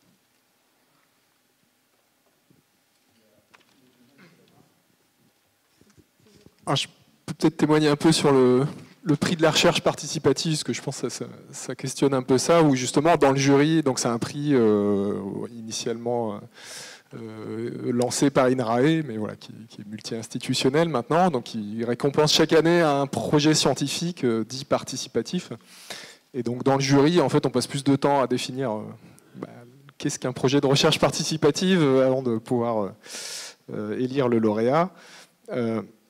Et donc c'est intéressant parce que du coup ça a amené au bout d'un moment dans le formulaire à des questions très concrètes qui sont vraiment combien il y a de non-chercheurs impliqués, quel est leur rôle dans la gouvernance du projet, est-ce qu'il y a un coporteur de la société civile en plus d'un chercheur. Donc il y a vraiment des éléments très concrets maintenant dans le prix qui permettent déjà de voir si c'est pas juste de la poudre aux yeux, on a fait un événement au zoo et on dit que c'est participatif, ou si on implique vraiment, s'il y a une réflexion sur justement comment les impliquer. Donc ça répond pas... Voilà, c'est à chaque projet de construire ça, mais ça veut dire que cette réflexion, elle doit être en amont du projet scientifique. Elle doit vraiment faire partie de la question de comment j'implique ces non-chercheurs dans mon projet. C'est pas eux qui vont résoudre les équations, c'est pas eux qui vont faire les modèles, mais comment je les implique. Il y a des cas très, très concrets, mais il y a un projet qui n'avait pas eu le prix, enfin, qui avait été éliminé assez rapidement. Par exemple, c'est un jeu participatif pour évaluer les capacités cognitives de patients, donc avec plein de travaux derrière en neurosciences, etc. Mais finalement, ça se faisait un peu à l'insu des gens. Donc ils étaient plus vus comme des cobayes. Donc là, ça a été un projet qui a été éliminé, par exemple. Voilà. À l'inverse, un des projets qui avait gagné, c'était vraiment porté par l'association AIDS, qui à l'époque a vraiment poussé à faire des recherches pour avoir des contraceptions alternatives aux préservatifs, qui est un sujet que les chercheurs n'auraient pas abordé d'eux-mêmes, je pense, s'il n'y avait pas eu cet élan sociétal pour pousser cette recherche qui a abouti et qui a gagné le prix de la recherche participative.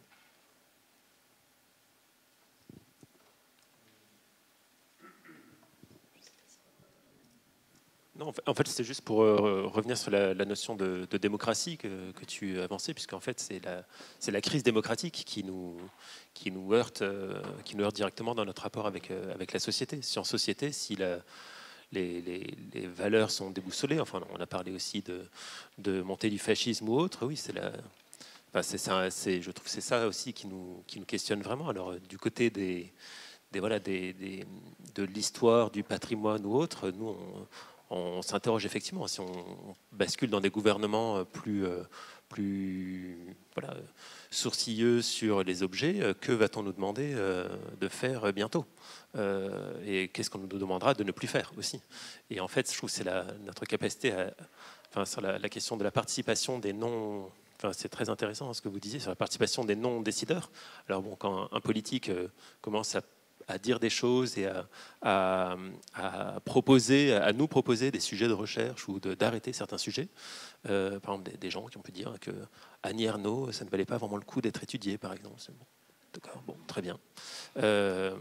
Et donc, c'est aussi voilà, notre capacité à faire confiance dans le collectif, dès que le collectif pourrait défendre l'intérêt collectif. Bon, voilà, c'est un pari. Oui, moi je voulais aussi mentionner parfois des retours d'expérience qui peuvent nous interroger. Donc, si on regarde en fait en sciences du climat, mon domaine, vraiment la partie physique du climat, finalement quel est le secteur privé le plus directement en prise? C'est celui des assureurs ou des actuaires par rapport aux aléas et leur évolution. Et donc c'est le secteur qui a le plus finalement investi pour comprendre l'état des lieux par rapport aux sciences du climat. Mais leur modèle économique, il est très contraint et du coup on voit le fait de sortir de l'assurabilité de certains territoires très exposés par rapport à la prise en compte des risques climatiques. Et donc on voit que le fait que ces connaissances, il y a une appropriation par certains acteurs économiques, leur modèle économique est fragilisé et ça peut conduire finalement en termes de réponse pour la société à saper la mutualisation de risques qui est finalement un garant du vivre ensemble, quelque part. Si on n'a plus cette capacité de mutualiser de risques, les inégalités peuvent très fortement augmenter quand on est touché par des catastrophes notamment. Donc ça, c'est un exemple que je voulais donner par rapport à finalement la manière dont les connaissances qu'on produit vont être utilisées par d'autres acteurs dans leur intérêt économique, ce qui se comprend très bien, mais qui n'est pas forcément l'intérêt général dans ce cas précis. Et le deuxième exemple que je voulais donner, c'est aussi parfois le fait que certaines fondations privées, je ne parle pas du travail direct avec des entreprises, mais certaines fondations privées vont vouloir dicter un agenda de recherche. Et dans mon domaine, ce qui est très frappant en ce moment, c'est des investissements massifs, notamment aux États-Unis, mais pas seulement, de fondations privées dans la recherche sur la modification délibérée du climat, ce qu'on appelle la géo-ingénierie solaire. Et donc, ça peut être perçu comme une opportunité chouette, une nouvelle source de financement. Je vais pouvoir faire la même chose, de la modélisation des particules dans l'atmosphère, des nuages. Je vais avoir une source, je vais emballer ma recherche fondamentale, je caricature un peu, mais derrière cette opportunité, sachant que pour l'instant, ce n'est pas mis en œuvre. Et donc, ça peut être perçu comme finalement peu risqué à ce niveau-là. Et puis, après, il y a un besoin de connaissances issues de la recherche publique dans l'intérêt général sur ce sujet. Parce qu'on est devant des risques majeurs en termes d'éthique, en termes de gouvernance, si ce sont par exemple des acteurs privés ou certains pays qui décident de le mettre en œuvre sans cadre de gouvernance. Et puis la question qui suit, c'est aussi, mais finalement, en voulant dicter un agenda de recherche, moi, le mot que j'utilise, je sais qu'il est mal perçu, mais j'utilise le mot de distraction, on pourrait dire diversion, je pense en français. C'est-à-dire, finalement, vous avez un nombre de personnes capables de faire de la recherche de haut niveau, je ne sais pas moi, sur les calottes de glace ou la modélisation du climat, qui est quand même assez contraint, notamment dans les pays du Sud, par exemple. Si, en fait, les opportunités de financement portent sur cet aspect-là et pas autre chose, eh bien, ce sont ces fondations qui dictent l'agenda de recherche, le temps de chercheurs qu'on consacre à ces sujets-là et pas à d'autres choses.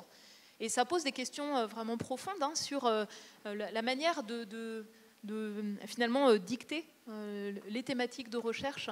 Et donc c'est aussi une forme de recherche sur commande, mais qui ne fait pas l'objet de délibération en réalité, qui passe un peu sous les radars et qui, je pense, mériterait une attention particulière. Merci, on va prendre des questions dans la salle, oui. Donc comme ce matin, si vous voulez bien vous présenter, voilà. Ok, rebonjour, Simon Fellous de INRAE, comme ce matin. On a beaucoup parlé de la participation des non-chercheurs à tout ça. On n'a pas parlé des savoirs non académiques. Je crois qu'aujourd'hui, dans les sciences de la durabilité, il y a un consensus que si on veut résoudre une question, alors je me mets dans un contexte de studies, pas dans un contexte disciplinaire. D'ailleurs, puisque je parle disciplinaire, évidemment, si c'est des sociétés savantes, elles sont disciplinaires. On parle de discipline scientifique, mais Léo, tout à l'heure, tu parlais de neutraliser comme dans les forces de l'ordre. N'oublions pas que quelque chose qui est disciplinaire, c'est aussi quelque chose qui nous maintient dans un certain cadre. Donc je crois que si vraiment on se positionne dans cette démarche de sciences de la durabilité, la question des savoirs non académiques se pose et qu'il faut vraiment qu'on se pose la question de en fait, comment est-ce qu'on travaille avec d'autres types d'acteurs que nous-mêmes, ça nécessite de développer des langages en commun, c'est un vrai challenge et je voulais juste rappeler leur existence parce qu'on ne les a pas beaucoup évoqués aujourd'hui. Et si je veux comme faire, puisque j'ai le micro, j'en profite, si aujourd'hui quelqu'un venait nous dire pour nous dire bon, pour la recherche, on sait comment il faut faire, on va faire autrement et ça va tout changer, ça va être mieux, on leur dirait mais vous ne nous avez pas consulté. Et à chaque fois qu'on va se pencher sur un sujet, quel qu'il soit, en pensant que nous on sait parce qu'on est à la recherche et que eux, ils doivent faire comme on va leur dire, on est exactement en train de répéter cette injustice et cette incompréhension. Et donc je crois que c'est absolument un devoir absolument moral, mais aussi opérationnel, que de travailler avec les acteurs et les mettre, les valoriser à notre niveau égal dans la construction des connaissances, pas seulement dans la définition des problèmes. Merci. Vous voulez réagir ? Oui, et en fait, par exemple, en tout cas dans l'évaluation de l'état des connaissances dans les rapports du GIEC, pas sur ma partie, parce que sciences du climat, c'est beaucoup plus compliqué, mais par exemple sur le côté impact, vulnérabilité, stratégie de résilience, d'adaptation, il y a vraiment cet enjeu d'articulation de multiples sources de connaissances, les savoirs autochtones, les savoirs d'expérience, les savoirs pratiques, mais avec aussi des freins par rapport finalement à la capacité à les rentrer dans un cadre de travaux qui soient perçus comme académiques ou de la littérature grise. Ça n'est pas toujours disponible. Et j'espère par exemple que le rapport du GIEC de 2027 sur les villes et le changement climatique, en tout cas à l'échelle des villes, il pourrait être intéressant pour rentrer les savoirs pratiques des acteurs de terrain dans les villes qui sont extrêmement importants. Voilà, je ne l'ai pas mentionné, mais c'est exactement dans cette direction-là.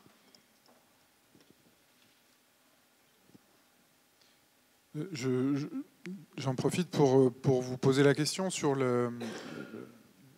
donc l'implication de la société dans la co-construction. Comment est-ce que, par exemple, Alexis, sur le prix dont tu parlais tout à l'heure, est-ce que vous aviez un œil sur la façon dont les citoyens étaient choisis? Est-ce qu'il y a une part de tirage au sort, par exemple? Ou est-ce que ce sont uniquement des gens qui sont volontaires et qui sont déjà, du coup, biaisés, forcément, puisqu'ils vont aller choisir le sujet, qui vont venir travailler sur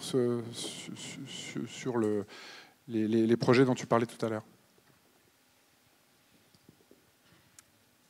Alors, d'abord, juste un tout petit mot sur les savoirs non académiques, mais donc oui, tout à fait d'accord là-dessus, et je pense que moi, je ne l'ai pas dit, mais c'est effectivement un des apports qu'ils peuvent apporter dans les projets, notamment les savoirs autochtones, et nous, en biodiversité ou en agroécologie, c'est d'une richesse sans fin. Donc voilà, on a plein de projets avec le CIRAD sur les safoutiers en Afrique, etc., où on mobilise ces savoirs non académiques. Donc ouais, je pense que c'est très important, effectivement. Alors sur la sélection, alors dans le prix de la recherche, en général, c'est quand même plutôt porté par un binôme, on va dire, d'un acteur de la société civile qui est lui-même une organisation, donc une association. Et donc, ils ont déjà, eux, leur réseau, effectivement, thématique. Donc, il n'y a pas de notion de tirage au sort, etc. C'est plutôt, on s'appuie sur des structures déjà existantes dans la société civile. Ce qui est une bonne manière de faire. Dans le projet européen où je suis, c'est un peu différent, c'est qu'il y avait des cas d'études à Chypre, en Grèce, etc., où là, on va essayer de brainstormer sur tous les acteurs qui ont des intérêts sur la question et chercher des représentants de ces différentes facettes, quoi. Donc on essaye d'être exhaustif, mais là, effectivement, c'est nous qui essayons de le faire, et surtout c'est dur d'en trouver parce qu'eux ne voient pas forcément l'intérêt qu'ils ont au début. C'est là où je reviens à la notion de réciprocité, c'est qu'il faut qu'ils comprennent ce qu'eux vont y gagner et pas juste passer du temps pour faire avancer la recherche. Oui, bonjour, Vincent Blanfort, je suis chercheur au CIRAD sur le changement climatique. Je suis aussi chargé de mission sur le changement climatique au CIRAD. Donc j'interviens à la fois sur le terrain et puis à des instances dont celle a pu parler Valérie. Elle a répondu d'ailleurs à pas mal de mes questions, donc je suis obligé de reformuler. On a parlé beaucoup de co-construction, de recherche participative, et je trouve qu'on oublie un peu les destinataires. Et donc, à qui est destinée la science? Parce qu'on dit une science pour la société, pour le citoyen, mais il y a aussi des utilisateurs de cette science. Donc on est quand même quelque part sur commande, et au CIRAD, on a des ministères de tutelle qui nous finalement imposent certaines commandes. On a des financeurs, souvent internationaux, et puis on a des partenaires, donc la recherche en partenariat, qui eux ont des enjeux parfois très prioritaires, comme la sécurité alimentaire dans les pays du Sud, la santé, la malnutrition, etc. Et la lutte contre la pauvreté. Donc arriver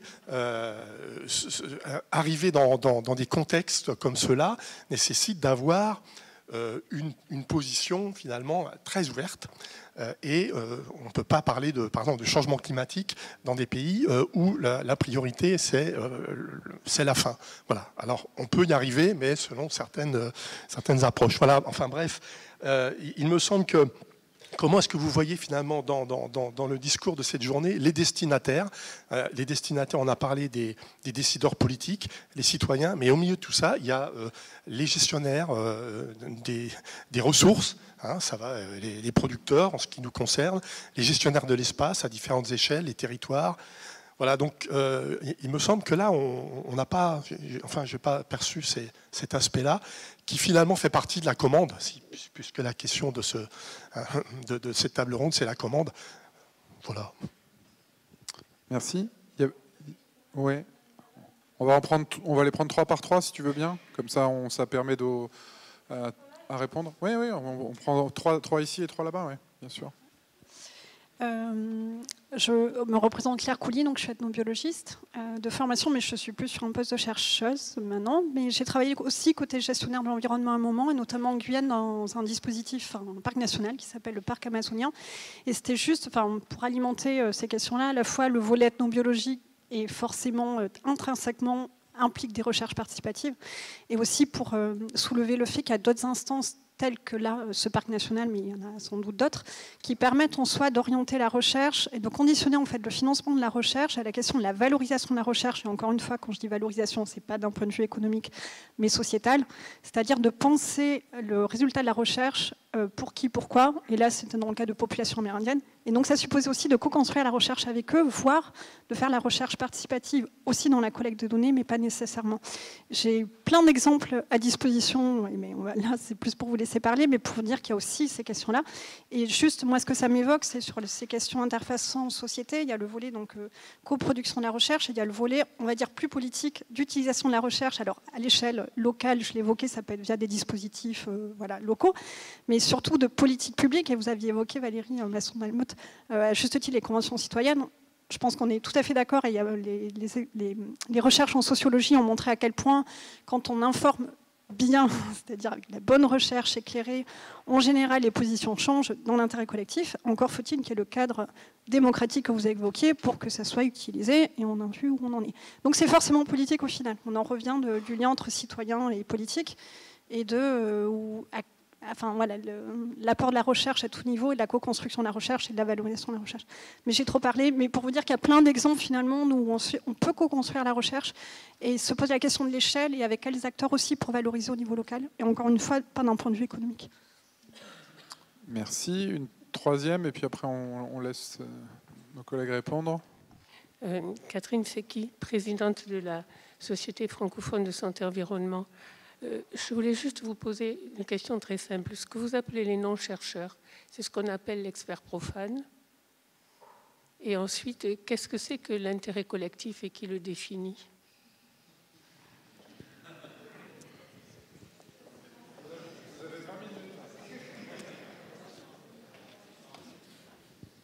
Agnès Michelot, Université de La Rochelle, droit.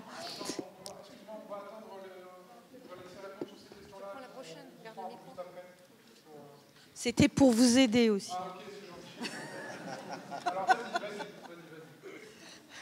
C'était pour vous aider parce que quand même là, juridiquement, il y a quand même 2-3 trucs à dire. Donc, les collectifs, ils sont définis aussi dans des institutions, hein, au niveau national, au niveau européen, en ce qui nous concerne, au niveau international. Le droit des savoirs autochtones, ça existe aussi. Le droit de la propriété intellectuelle, ça existe. Tout ça est quand même très bien balisé juridiquement. Et en plus, on a un spécialiste ici dans la salle, qui est Stéphane, ici présent. Non, juste pour vous dire que, surtout pour l'intervention de Valérie sur ces espaces de discussion et ces interfaces avec la société. Ça, ce sont des décisions qui sont prises si on a des institutions indépendantes et représentantes de l'intérêt général, pas l'intérêt collectif, ce n'est pas pareil, pour le faire. Donc ça revient effectivement à la question de la démocratie. On est bien d'accord. Et je dirais même, en extrapolant, parce qu'évidemment on n'a pas beaucoup de temps pour le faire, que peut-être si on est tous réunis ici, peut-être pas. Pourquoi, la raison pour laquelle on a un collège des sociétés savantes, c'est que ce besoin de s'organiser, en fait, se manifeste dans ce collège des sociétés savantes, que nous expérimentons dans toutes nos structures de recherche, dans tous nos parcours, des difficultés qui font qu'il faut trouver ces espaces pour s'organiser à la fois pour faire notre recherche, à la fois pour la transmettre et pour qu'elle prenne sa place dans des enjeux de société qui ne sont pas, à mon avis, exactement les mêmes qu'il y a 20 ans. Hein, alors, je ne vais pas revenir sur l'urgence écologique, mais quand même, il y a des questionnements très forts, très puissants qui s'expriment sur les chercheurs, et moi je ne parle pas du droit de l'environnement, tout le monde s'en fiche complètement, mais je pense dans vos domaines, nous on n'est pas beaucoup poussé sur nos résultats, bizarrement, la recherche en droit de l'environnement, on ne sait pas pourquoi, voilà. Donc remettre les choses bien en place, c'est quelles institutions on a choisi pour discuter de quoi ? Quels sont les espaces de discussion officiels, institutionnels qu'on a créés ou qu'on a défaits ? Parce que des fois, la multiplication de ces espaces fait que, bizarrement, oui, il faut des représentants des ONG. Ah ben oui, mais les ONG ne peuvent pas être à 15 réunions en même temps, contrairement à d'autres lobbying hyper puissants qui, eux, peuvent trouver des espaces secrets, en plus de discussions, auxquels n'ont pas accès forcément les chercheurs. Première chose, il y a des institutions, il y a un système institutionnel qu'on peut redynamiser ou reconcentrer. J'ai une question précise pour toi, Valérie, c'est le Haut Conseil du climat. Tu as évoqué à un moment le Conseil économique, social et environnemental, où j'ai siégé. Tu as dit, oui, il y a des syndicats, il y a des... Oui, exactement, le CESE, tu as une représentation de ce qu'on appelle la société civile organisée. On est tous ensemble autour de la table. Moi, ce que j'ai beaucoup apprécié dans le CESE, c'est qu'on n'était pas dans des postures, parce qu'il n'y avait pas d'enjeu de décider de ceci ou de la loi de machin, etc. Et donc, c'était carte sur table. Et je trouve que ces espaces-là, c'est très important. Ce qui me revient à la question sur le Conseil du climat, puisque il y a eu un débat énorme sur est-ce qu'il faut son Conseil du climat alors qu'on a déjà le CESE, est-ce que ce n'est pas une instance en plus? Donc ça, c'est une question. Et l'autre point qui me semblait extrêmement important, c'était sur, évidemment, les procédures de décision et sur le droit, la régulation. Et il y a je sais pas, je crois que la plupart des personnes vont comprendre quand on parle de dérégulation, mais il y a eu un processus très important qui a été frappé très clairement pour le droit de l'environnement, c'est bon, ça on va le dépénaliser, ça c'est trop compliqué, on va le simplifier, et donc on va rentrer dans une sorte de no man's land où les règles ne sont pas clairement établies, et je vous alerte aussi là-dessus. Voilà. Merci Agnès. Alors en fait, sur une des interventions qui portait sur finalement les enjeux liés au changement climatique par rapport à d'autres urgences vitales pour les sociétés. Moi, ce que je trouve intéressant, c'était notamment la prise en compte des dimensions du développement durable, pour faire large. Et c'est très frappant de voir qu'elles répondent vraiment, elles sont perçues comme répondant vraiment à des besoins, la lutte contre l'extrême pauvreté, contre l'insécurité alimentaire, intimement lié à ce qui est un développement humain pour vivre décemment, dans les pays du Sud notamment, et à quel point finalement ici c'est perçu comme quelque chose presque après coup. On a des statistiques, mais on ne rentre pas comme un déterminant de la manière de penser les politiques publiques ou le besoin de connaissances. C'est plutôt ce regard-là que je voudrais porter. Et donc dans les rapports du GIEC, c'est clair, hein, depuis celui de 2018, finalement on utilise la grille des objectifs de développement durable comme une autre, hein, enfin, autour de la réflexion sur l'éco-bénéfice, les effets indésirables, et la manière dont on peut construire une action pour le climat, mais qui soit une action pour l'émancipation des gens, en fait, en réalité, hein, pour permettre d'avoir le maximum de bénéfices, notamment pour ceux qui sont les plus fragiles par rapport à ces enjeux. Mais on voit que dans notre pays, par exemple, hein, on peine à le prendre de manière structurelle. Et moi, j'ai été frappée que par les travaux qu'on avait faits, notamment avec l'Académie des technologies, au moment de la pandémie de Covid, où on s'était dit, mais la réponse dans l'urgence Covid, regardons-la à l'angle des objectifs de développement durable que la France s'était fixée. Et ce que ça révélait, c'est en fait des vulnérabilités qui n'avaient été pas prises en compte dans même la définition de ce que c'est pour la France les indicateurs hein, de réussite sur les objectifs de développement durable, les travailleurs agricoles saisonniers, enfin, il y avait des choses comme ça qui étaient complètement passées à la trappe dans une réflexion des vulnérabilités. C'était aussi frappant pour moi de voir que finalement c'était dans le contexte finalement de la R&D technologie-industrie que cette grille de réflexion elle était plus présente que dans le monde politique. Et ça reflète aussi les approches qui restent très en silo, et même dans mes interventions précédentes, où en fait on va avoir l'action pour le climat dans sa boîte, hein, émissions de gaz à effet de serre, adaptation, mais en réalité on est sur des interdépendances, des interactions, et pour moi en fait un des rapports scientifiques vraiment qui demande de penser les choses autrement, c'est celui de l'IBES de décembre dernier, sur les aspects nexus, c'est-à-dire ces interdépendances. Et par exemple, les interactions eau, production agricole, alimentation, santé, écosystème, biodiversité, mais aussi contraintes sur l'atténuation et sur l'adaptation à un climat qui change. Et on voit aujourd'hui à quel point on peine à avoir ces réponses intégrées. Et on continue en fait à avoir des approches très partielles dont on sait bien qu'elles ne seront pas suffisantes. Donc pour répondre aux autres questions, sur la recherche par rapport aux politiques publiques, je pense que dans certains cas, on n'a pas assez de connaissances par rapport aux politiques publiques pour les éclairer.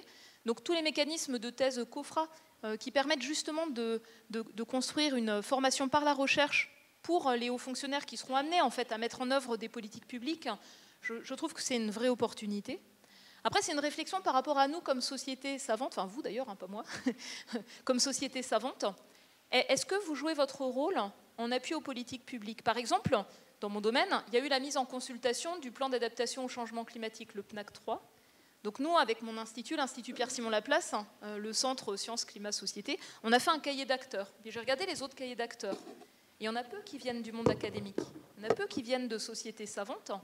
Alors que pourtant, vous avez, je pense, tous des choses qui seraient très pertinentes à dire sur ce qui est présent ou pas présent dans ce document, on va dire, administratif, hein, mais qui propose un cadre d'action stratégique. Et puis la dernière chose que je me posais comme question, c'est dans un monde qui est très polarisé, dans un monde de désinformation, il y a des vraies difficultés à construire les cadres d'un échange avec la société. Et je voudrais mentionner un collègue américain qui travaille sur les cyclones, enfin les ouragans, la recherche vraiment fondamentale, mais aussi comment on fournit une information qui peut être pertinente pour des communautés locales qui sont affectées par ça, qui me disait, moi je ne participe plus à des rencontres publiques, je ne peux pas. C'est pas possible. Les personnes qui viennent sont extrêmement agressives, polarisées, opposent leurs croyances aux faits scientifiques. Je ne peux plus parler. Ça me sape, ça me nuit. Et donc je me retire dans mon laboratoire et je ne fais plus que ma recherche. Et je pense que cette réflexion-là, on doit aussi la mener sur finalement comment on renforce une capacité à s'écouter, à écouter les citoyens, mais aussi à avoir des espaces de délibération.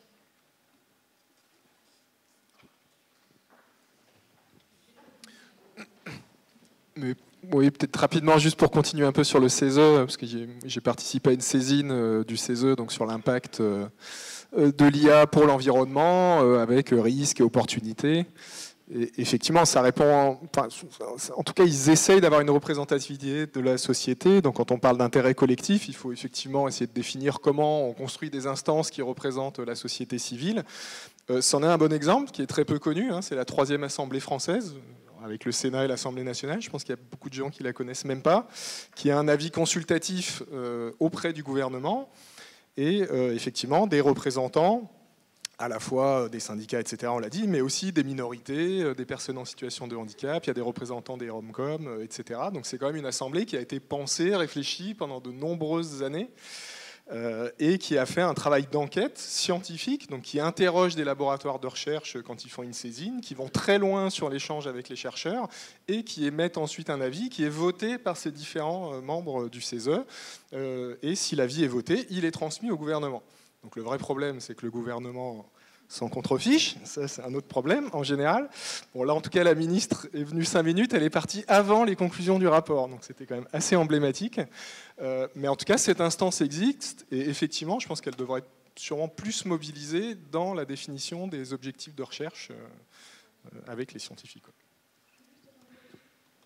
Oui, Agnès, je n'ai pas répondu sur ce point-là. Ouais, en fait, dans chaque pays, la mise en place d'une espèce d'instance d'expertise scientifique sur les politiques publiques sur le climat, elle prend des formes et des modalités différentes. L'exemple, c'est le Climate Change Committee britannique, qui est beaucoup plus transparent dans le renouvellement de ses membres, et puis qui est explicitement en relation davantage en fait, avec le Parlement, qui rapporte au Parlement. Donc on voit qu'en fait, il y a l'héritage institutionnel français qui fait que la conception, la mise en œuvre n'est pas la même.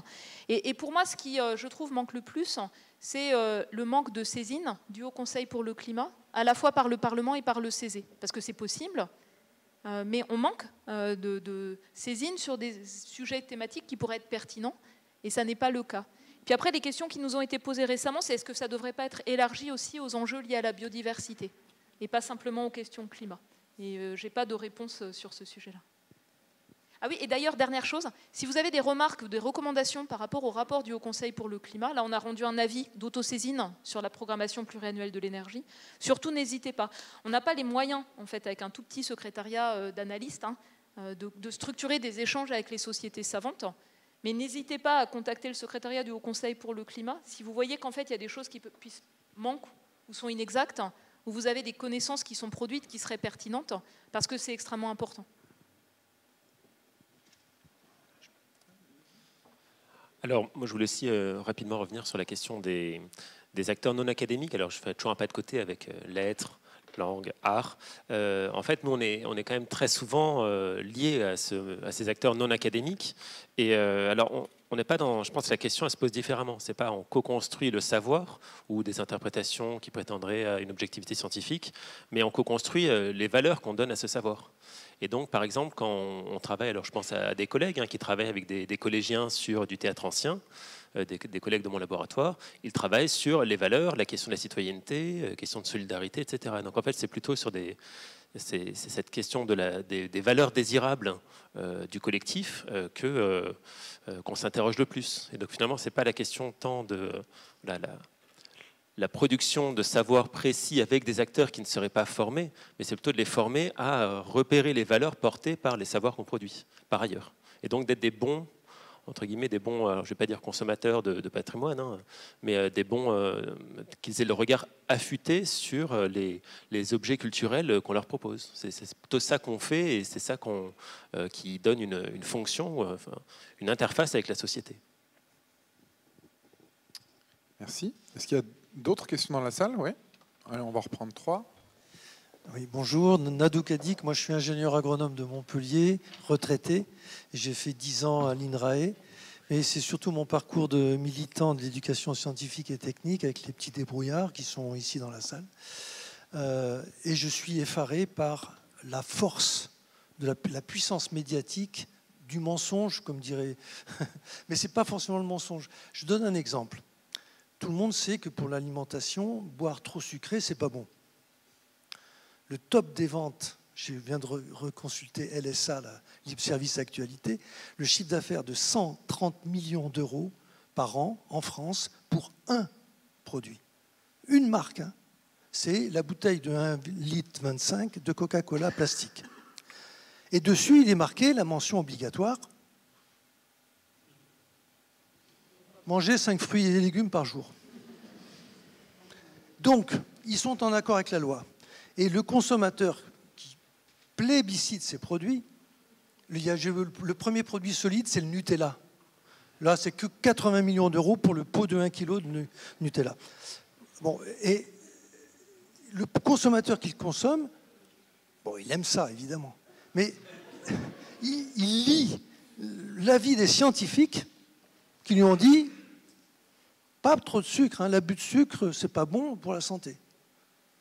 Et en buvant un Coca-Cola, je suis certain qu'il y a la moitié des gens qui se disent je prends mes 5 fruits et légumes. Le jus de fruits d'orange, le jus d'orange, c'est exactement ça, hein, parce que c'est très sucré, c'est presque plus sucré des fois que le Coca-Cola. Et c'est marqué dessus, manger 5. Et puis c'est marqué que cette bouteille a été faite avec 5 oranges. Donc c'est bon. Donc la question c'est comment est-ce que nous, scientifiques, on arrive à passer cette barrière pour aller vers les moins instruits. Je rappelle que 66% des Blancs, parce qu'aux États-Unis peuvent faire des statistiques de couleur de peau, des Blancs non diplômés ont voté Trump. Je vais vous demander de faire vite pour les questions. Il y a Patrick aussi qui en a une. Moi j'ai une question qui est un peu différente, qui est garantie sans fruits et légumes. C'est une question double par rapport à l'influence du secteur privé sur la recherche. La première, c'est qu'il y a un certain nombre de disciplines, notamment les maths appliquées, où il y a un réel assèchement de la communauté académique nationale par l'industrie, les grands groupes, avec le risque de perte jusqu'à des compétences suffisantes pour faire de la réglementation. Donc ça, c'était la première question. Et la deuxième, c'est un peu différent dans le financement par rapport aux dons défiscalisés. En fait, les dons défiscalisés, c'est un excellent moyen de cibler les budgets de l'État vers ce qu'on veut. Donc les fondations qui finalement vont donner de l'argent pour promouvoir certaines recherches, de fait, 2/3 de cet argent vient de l'État et est donc ciblé vers ces recherches-là. Donc c'est beaucoup plus vicieux encore que simplement donner de l'argent. Allez. Bonjour. Moi, je voudrais rebondir sur la question soulevée par Valérie de la vulnérabilité. On parle beaucoup de vulnérabilité, la difficulté qu'il y a à regarder la vulnérabilité. Et je voudrais insister sur le fait que l'expertise est très vulnérable et qu'il faut qu'on regarde vraiment, qu'on se penche sur la vulnérabilité de l'expertise qui me paraît mal défendue quand, par exemple, et pourtant j'ai beaucoup de respect pour les scientifiques en rébellion, mais quand ils se rebellent en disant c'est la nature qui se défend elle-même, ça passe pas. Ça passe pas parce que les armes des dénialistes, des climato-dénialistes, c'est cold truth. Parce qu'en plus ils ont de l'humour quand ils disent cold truth. La vérité froide, ils opposent des faits. Hein, et voilà. Donc ils ont utilisé depuis le début l'arme maîtresse de la so-called méthode scientifique, qui est le doute, et ils l'ont retourné contre eux. Donc il est important de s'interroger sur pourquoi on est si vulnérable. Et il y a déjà eu, je trouve, au sein du GIEC, cette démarche qui consiste, et qui est appliquée dans beaucoup d'agences, qui consiste à mesurer le taux de consensus. C'est déjà pas mal. C'est déjà pas mal, mais ça ne suffit pas, parce que il me semble qu'il vaudrait mieux peut-être aller plus loin encore, montrer les divergences qu'il y a au sein du groupe qui rassemble beaucoup de disciplines, et dans la manière de poser le problème du climat. Pour s'armer, il faudrait peut-être commencer par reconnaître les divisions à l'intérieur des disciplines. Merci. Avec la problématique que tu évoquais tout à l'heure, qui était de la manipulation de ce genre de dissensus, justement, qu'on l'utilise pour dire, vous voyez, les gens ne sont pas d'accord. Tout à fait. Oui. Oui, moi j'ai une question. Dernière question, donc, merci beaucoup. J'ai une question très naïve pour Valérie. Tout à l'heure, j'ai fait un commentaire là, sur l'empreinte carbone des biologistes, et je ne voulais pas défendre la confrérie des biologistes contre la confrérie des profs de PST, ce n'était pas du tout le but. Ce que je veux dire, c'est que je pense que l'enjeu il est beaucoup plus important. Et si je reprends l'analogie de la voiture de Patrick tout à l'heure, on est tous des phares et on n'est pas là pour discuter de comment on va réduire le voltage de nos ampoules pour économiser un pouillème de la batterie. On est là pour se dire comment on arrache les lunettes du conducteur qui peut en plus appeler Donald Trump ou Vladimir Poutine, et on a très peu de temps devant nous. Donc concrètement, comment on peut faire pour entraîner nos collègues chercheurs pour vraiment peser sur le débat et pas juste les culpabiliser sur l'impact de leur recherche sur le climat, quoi. Voilà.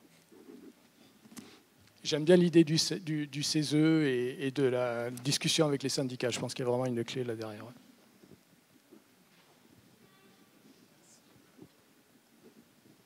Eh ben, allez-y. Vous avez 45 secondes. Non, je plaisante. Non. Allez-y, on prendra quelques minutes sur la pause. En fait, dans les rapports du GIEC, c'est plutôt une manière de représenter le degré de confiance sur des éléments probants, leur qualité, leur cohérence.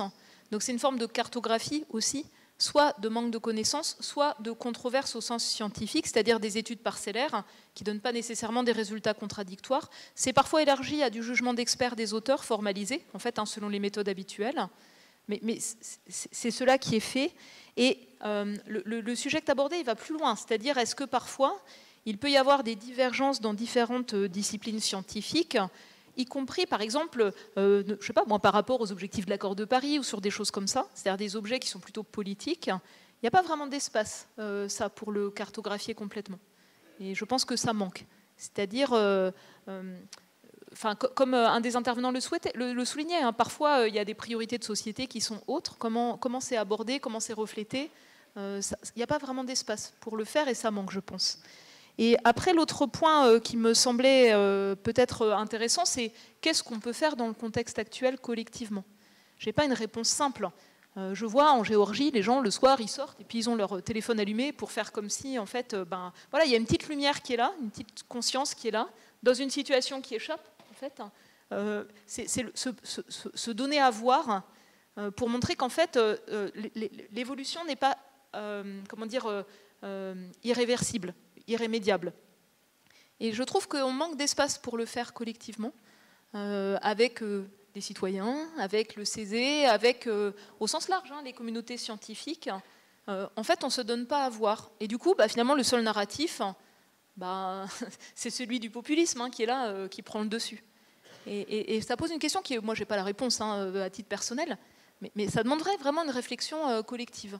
Et c'est un peu aussi l'esprit de ma réaction tout à l'heure en disant, mais quand on brûle ou quand on mure des agences scientifiques, le symbole, il est très violent.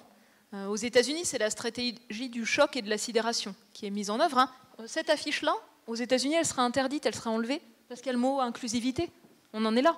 Vraiment, littéralement, regardez le journal Nature aujourd'hui sur les mots-clés utilisés pour faire la chasse au projet de la NSF. C'est sidérant, tout ce qu'on mentionnait, la justice environnementale, les inégalités, les vulnérabilités, c'est ça qui est ciblé.